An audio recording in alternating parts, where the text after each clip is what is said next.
সূরা আল বাকারার অনুবাদ আয়াত নম্বর 256 থেকে 266।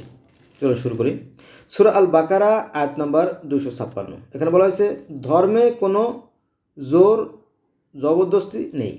ধর্মে কোনো জোর জবরদস্তি নেই।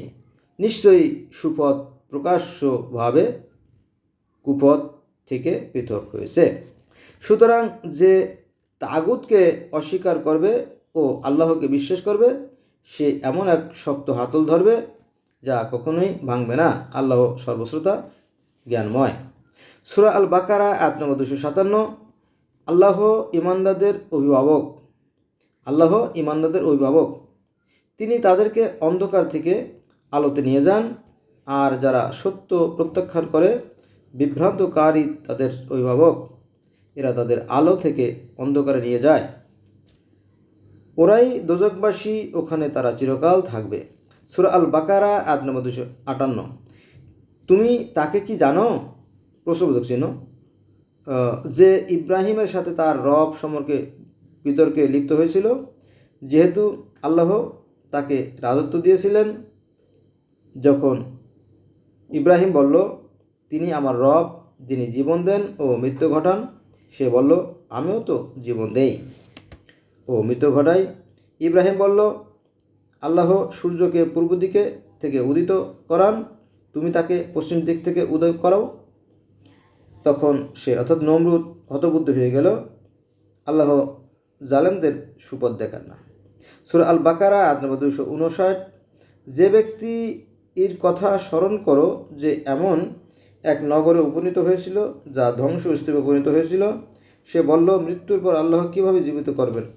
তখন আল্লাহ তাকে 100 বছর মৃত অবস্থায় রাখলেন, তারপর তাকে পুনর্জীবিত করলেন। আল্লাহ বললেন, তুমি মৃত অবস্থায় কতদিন ছিলে?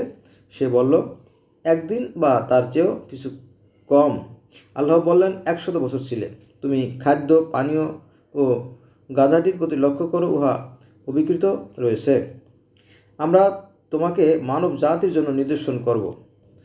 অস্থিগুলোর প্রতি লক্ষ্য করো, সেগুলোকে আমরা কিভাবে সংযুক্ত করি এবং মাংস দ্বারা ঢেকে দেই। যখন এটি সুস্পষ্ট হলো, তখন সে বলল, আমি জানি যে আল্লাহ সর্ববিষয় সর্বশক্তিমান। সূরা আল বাকারা আয়াত নম্বর 260। এখানে বলা হয়েছে, আর যখন ইব্রাহিম বলল, হে প্রভু, কিভাবে তুমি মৃত্যুকে জীবিত করে দেখাও, তিনি বললেন, তুমি কি এ বিষয়ে বিশ্বাস করো না? আল্লাহর সাথে ইব্রাহিমের যে কথাবার্তা হয়, সে বলল, নিশ্চয়ই বিশ্বাস করি, তবে মন তৃপ্তকল্পে একটু দেখাও। তিনি বললেন, তবে 4টি পাখি ধরো এবং এগুলোকে তোমার বশীভূত করো, তারপর তাদের এক এক অংশ পাহাড়ে রাখো, অতঃপর এগুলো ডাকো, দ্রুতগতিতে তোমার নিকট আসবে। জেনে রাখো যে আল্লাহই পরাক্রমশালী, প্রজ্ঞাময়। সূরা আল বাকারা আয়াত নম্বর 261। যারা নিজ ধন আল্লাহর পথে ব্যয় করে, তাদের উপমা একটি শস্য বীজের মতো, যা থেকে 7টি শীষ জন্মে, প্রতিটি শীষে থাকে 100 শস্য দানা, এবং আল্লাহর যাকে ইচ্ছে বহুগুণ বৃদ্ধি করে।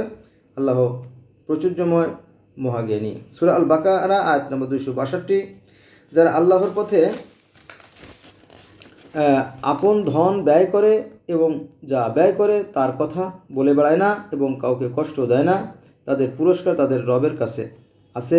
তাদের কোনো ভয় নেই এবং তারা দুঃখিত হবে না। সূরা আল বাকারা আয়াত নম্বর 263। সেখানে বলা হয়েছে, যে দানের পর কষ্ট দেওয়া হয় তার চেয়ে মিষ্টি কথা বলা এবং ক্ষমা করা উত্তম। আল্লাহ অভাবমুক্ত, পরম সহনশীল। সূরা আল বাকারা আয়াত নম্বর 264। সেখানে বলা হয়েছে, হে বিশ্বাসীগণ, দানের কথা প্রচার করে এবং কষ্ট দিয়ে তোমরা দানকে নষ্ট করো না। ওই লোকের মতো যে নিজের ধন লোক দেখানোর জন্য ব্যয় করে এবং আল্লাহ ও পরকালে বিশ্বাস করে না। তার অবস্থা ওই মাটির আবৃত পাথরের ন্যায়, যার উপর বৃষ্টিপাত হলে মসৃণ হয়ে যায়। তারা নিজের উপার্জন থেকে কিছুই উপকৃত হতে পারে না। বস্তুত আল্লাহই কাফেরদের সৎপথ দেখান না। সূরা আল বাকারা আয়াত নম্বর 266 এ 265।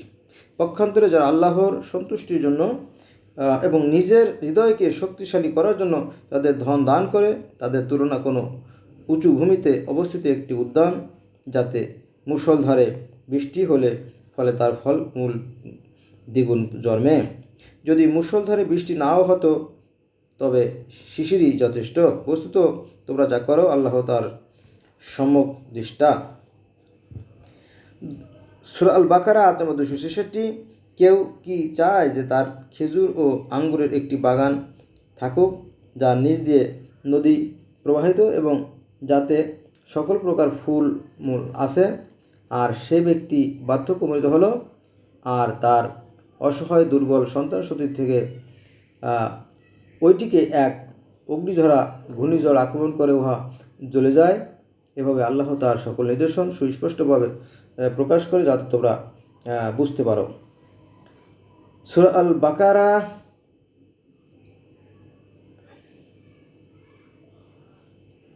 বন্ধুরা 66 কথা বলছিলাম, 66 পর্যন্ত শেষ হয়ে গেছে আর কি।